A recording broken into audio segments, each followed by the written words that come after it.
Good morning అండి. Last క్లాస్లో వెనుకబడిన తరగతుల యొక్క సంస్కరణల గురించి చర్చించుకున్నాం. ఇవాళ దాని కంటిన్యూషన్ ఒక కీలకమైన కాన్సెప్ట్ పోటీ పరీక్ష దృష్ట్యా మనకు బాగా ఇంపార్టెంట్. సావిత్రిబాయి పూలే. సావిత్రిబాయి పూలే. సో ఈ పేరు మనం వెంటనే బాగా ఐడియా వస్తున్నాం. సో వెరీ ఇంపార్టెంట్ పోటీ పరీక్ష. మన క్లాస్లో డిఎస్సిలో కూడా ఈ గురించి బిట్ అడిగారు, ఏపీఎస్సీలో కూడా అడుగుతుంటారు. సావిత్రిబాయి పూలే ఎవరు అంటే జ్యోతిరావు పూలే భార్య అన్నమాట. సార్ గుర్తుపెట్టుకోవాలండి, జ్యోతిరావు పూలే భార్య సావిత్రిబాయి పూలే. ఈవిడెందుకు వచ్చినట్టే భారతదేశంలో మొట్టమొదటిసారి ఒక మహిళా టీచర్, ఇది వెరీ ఇంపార్టెంట్ అనమాట. మహిళా ఉపాధ్యాయురాలు,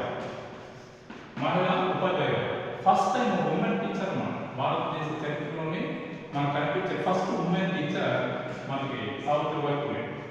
అట్లనే మనకు భారతదేశంలో మొదటి గ్రాడ్యుయేట్ డిగ్రీ పూర్తి చేసిన మహిళ ఎవరంటే కాదంబరి గంగూలీ.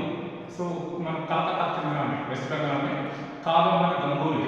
సో ఈ రాజు మనం బాగా గుర్తుపెట్టుకోవాలి.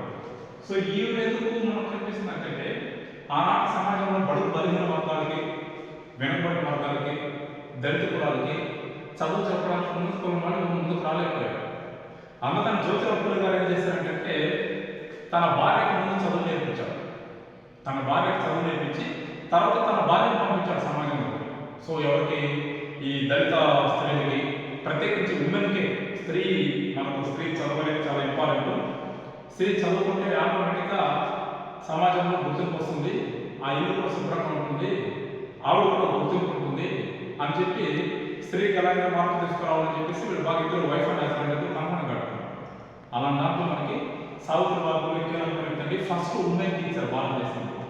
బేదేవాడ మహారాష్ట్రలోని పూనా దగ్గర, బాగా గుర్తుపెట్టుకోవాలి, పూనా దగ్గర బేదేవాడ అనే ప్రాంతంలో 1848లో ఒక మహిళా పాఠశాల ఏర్పడ్డాడు, బాలికల పాఠశాల. ఫస్ట్ మనకు భారతదేశంలో బాలికల పాఠశాల, బాగా గుర్తుపెట్టుకోవాలి.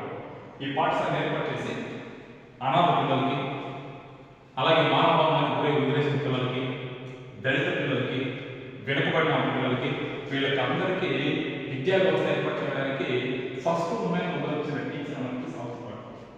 సో ఆవిడ మీద అనేక విమర్శలు వచ్చాయి. చాలా మంది విమర్శించారు, మీరు ఎందుకంటే ఆ తక్కువ కొన్న వాళ్ళకంటే చదువు చెప్తున్నారు, ఏమి ఎట్లా అని చెప్పింది.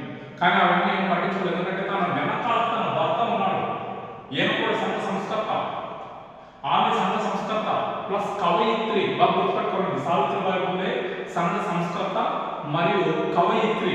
సో రచయిత అన్నమాట ఆవిడ.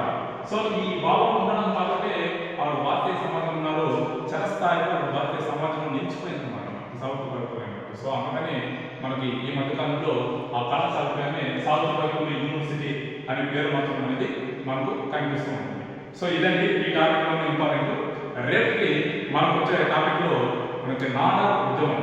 సో వెరీ ఇంపార్టెంట్ అండి. నాడార్ ఉద్యమం, జస్టిస్ ఉద్యమం, ఇవి కీలకంగా వస్తుంటాయి భారతదేశ చరిత్రలో. అట్లానే మన ఎడ్యుకేషన్ పాయింట్ ఆఫ్ కూడా వెరీ ఇంపార్టెంట్ వస్తుందండి నాడార్ ఉద్యమం అనేది. సో ఇది ఇవాళ కాన్సెప్ట్ అది. సో వీడియో చూస్తున్న వాళ్ళు కంటెంట్ ఇస్తే లైక్ చేయండి, షేర్ చేయండి, సబ్స్క్రైబ్ చేయండి, కామెంట్ చేయండి. మరిన్ని వీడియోతో మీ ముందుకు వస్తాం. Thank you.